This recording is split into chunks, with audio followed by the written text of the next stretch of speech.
જો પગની બીજી આંગળી અંગૂઠા કરતાં મોટી હોય તો જાણો શું છે એનો મતલબ. પરંતુ ઘણા લોકોના પગમાં અંગૂઠા બાજુની આંગળી અંગૂઠા કરતાં મોટી પણ છે. તમને જણાવી દઈએ કે તેને નસીબદાર માનવામાં આવે છે. ચાલો જાણીએ કે પગની આંગળીઓ સ્વભાવ વિશે શું કહે છે. પગની આંગળીઓ શું કહે છે?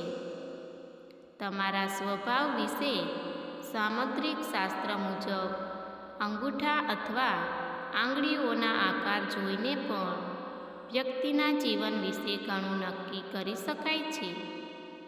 તમે જોયું જ હશે, મોટાભાગના લોકોને પગનો અંગૂઠો અન્ય આંગળીઓ કરતાં મોટો હોય છે. પરંતુ ઘણા લોકોના પગમાં અંગૂઠા બાજુની આંગળી અંગૂઠા કરતાં મોટી પણ છે. તમને જણાવી દઈએ કે તેને નસીબદાર માનવામાં આવે છે. ચાલો તમને જણાવીએ કે વ્યક્તિના પગના આકારને તેના વર્તન અને જીવન વિશે શું જાણી શકાય છે.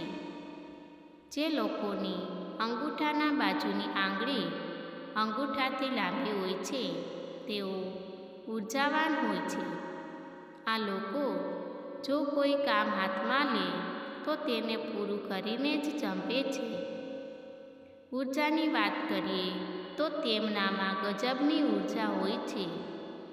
જે લોકોની પગની અંગૂઠાની બાજુની આંગળી અંગૂઠા કરતાં નાની હોય છે તેઓ જીવનમાં ખુશ રહે છે અને માનસિક રીતે પણ ખૂબ મજબૂત હોય છે. જો પગના અંગૂઠા અને તેની બાજુની આંગળીની લંબાઈ સમાન હોય તો તેવા લોકો ખૂબ મહેનતુ હોય છે. તેમની મહેનતના કારણે અલગ ઓળખ બનાવે છે. તેમજ આવા લોકો વિવાદથી દૂર રહેવાનું પસંદ કરે છે.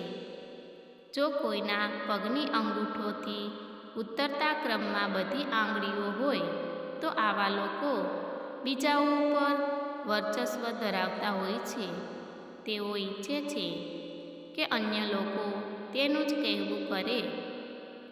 જો પતિ પત્ની બંનેના પગનો આકાર આ પ્રકારનો હોય તો આવા લોકો વચ્ચે છૂટાછેડાની સ્થિતિ આવી શકે છે. તે લોકોના પગની સૌથી નાની એટલે કે છેલ્લી આંગળીની બાજુની આંગળી કરતાં મોટી હોય. આવા લોકો ખૂબ નસીબદાર હોય છે. જ્યારે પગની છેલ્લી બે આંગળીઓ સમાન હોય છે ત્યારે તેઓ સંતાનની બાબતમાં ખુશ હોય છે. જો નાની આંગળીની નજીકની આંગળી પગની મધ્ય આંગળી કરતાં ખૂબ વધુ નાની હોય તો આવા લોકોને ભાગ્ય સ્ત્રી સુખ પ્રાપ્ત થાય છે. જે લોકોના પગમાં અંગૂઠો અથવા તેની બાજુની બે આંગળીઓ સમાન હોય અને અન્ય બધી આંગળીઓ તેના કરતાં ઓછી હોય છે, આવા લોકો વધુ મહેનતુ અને નમ્ર હોય છે. આ લોકો સારા જીવનસાથી પણ બની શકે છે. અમારો વિડીયો પસંદ આવે તો લાઈક, શેર, સબસ્ક્રાઈબ કરજો. ધન્યવાદ મિત્રો.